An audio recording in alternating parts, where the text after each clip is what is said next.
Аян Манс Монголын компани 34%-ийг Монгол Улсын засгийн газар шууд эзэмших гэрээг сунгацнаас хойш 1 жилийн дотор Монголын талд нэмэлт 16%-ийг шилжүүлэн 50% хүрэхээр тусгасан байна.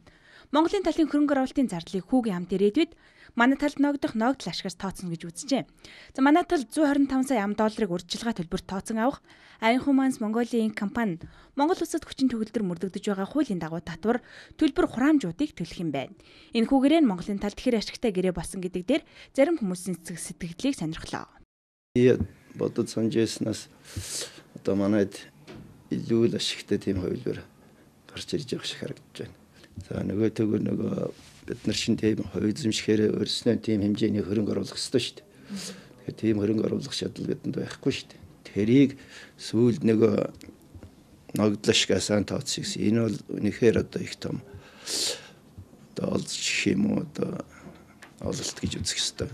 За цаана нь бас бүр нэг 120 гаруй сая төгрөгийг одоо манд урьдчилгаанд өгөх юм шиг тэгж ойлгогдоод байна. За энэ бол одоо бид нарын хямралаас гарах гэж тийм ээ. Бэлэн мөнгө хайж байгаа нөхцөлд бол одоо энэ их чухал зүйл болж байна. Гэх мэтээр энэ хэдэн үзүүл. За цааш нь зүгээр миний төрөө асар их анхаарч байгаа энэ гэрээнд их тодорхой оруулах зүйл гэж үзэж ирсэн юм бол байгаль орчныг дараа нь одоо юу гэдгийг гар өрөөгүй юм шиг нэх нь хайшаа юм зүгээр ер нь бол одоо нөхөн сэргээлтийг бол энэ өдрийн дэлхийн төвшингийн хамгийн сайн хэмжээнд хийнэ гэсэн ийм санаа орсон харагдана. За энэ бол маш чухал. Оюутлогын ордоос олборлсон алтыг Монгол банк нь тухайн үеийн зах зээлийн үнээр худалдан хэмээн гэрээнд засгажээ. Оюутлогын төсөл бүх хөрөнгө оруулалтаа 29.9% нэмэгдүүлэн тооцож нөхсний дараах ашигаас 30% татвар ногдуулах, зэс хайлуулах үйлдвэр байгуулах, түүнийг зөвхөн Монгол улсын нутаг дэвсгэрт ажиллуулна гэжээ. Ер нь манай улсыг ашигт малтмлын салбарт хөрөнгө оруулагчтай хийх гэрээг удаашралтай байна гэж шүүмжилдэг. Ямар ч гэсэн ээлжид бас энэхүү чуулганаар хилцэх төлөвтэй байна. Алдсан цаг хугацаа хизээх эргэж нөхдөггүй учраас хурдан хугацаанд энэ асуудлыг шийдвэрлэх нь зүйтэй гэж үзэж байна. Цаг алдаад яаж одоо хохирдгийгаа эрх биш бид нар мэдрээ үстэй. Айл 3 жилийн өмнө тохироод дэлсүүл юм алдсан байхыг үгүйсэхгүй л дээ. Гэхдээ өнөөдөр энэ хямралын үед чинь юм бараг одоо амтлаад эхэлсэн байх хугацааг алдчихсан шүү дээ. Тэгээ энэгээр одоо эрх биш энэ цаг гэдэг чинь үнэхээр тэр мөнгнөөс дутуу юм гэдгийг ойлгосон байлгүй дээ.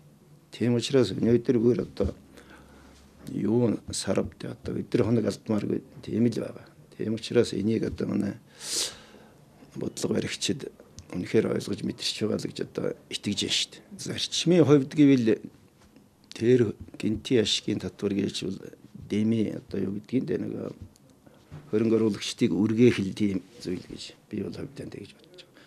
Зүгээр сая бол одоо бид нар нодны алдсны хүн гайгүй байгааг далимдуулаад юмхан одоо зөгчихсөн л да. Тэгээд тэрэндээ бол их амтшиж байгаа л да. Тэгээд одоо буцааж тэрийг алдмааргүй гүлгмааргүй эднэр байх шиг байгаа тэр санаачилсан нөхтөн. Хэрвээ зэсэн бүтээгдэхүүн гаргачих юм бол тэр гинти ашигын татвар гэж ирээсэн байхгүй. Нөгөө бид нар чинь баяжмал гаргадаг хагас боловсруулсан. Тэрийг юу гэдгийг эцсийн бүтээгдэхүүн рүү одоо хийх сонирхлын дэвшлүүлэх гэж тэгсэн гэж ингэж яриад байгаа. Одоо зэс хайлах үйлдвэр байгуулсан тэрийг онцгой Монголд байгуулна гэдэг нэг ингээд тохирчж байгаа бол тэр гинти ашигын гэд нэрлээд байгаа тэр татвар хар аянда алга болох юм гэж ойлгож байгаа. Нэгэнтээ хар аянда алга болох юм бол ерөөсөн тиймний тухай ярьж байгаа. Тэр байхгүй одоо хүний дургүй бүркээс өөрөггүй тийм л ид гэж. Юутайгч хүлээгдлийг бий болгоод байсан манай ашигт малтмлын ордуудын асуудал эхнээсээ шийдэгдэх шатандаа явж байна.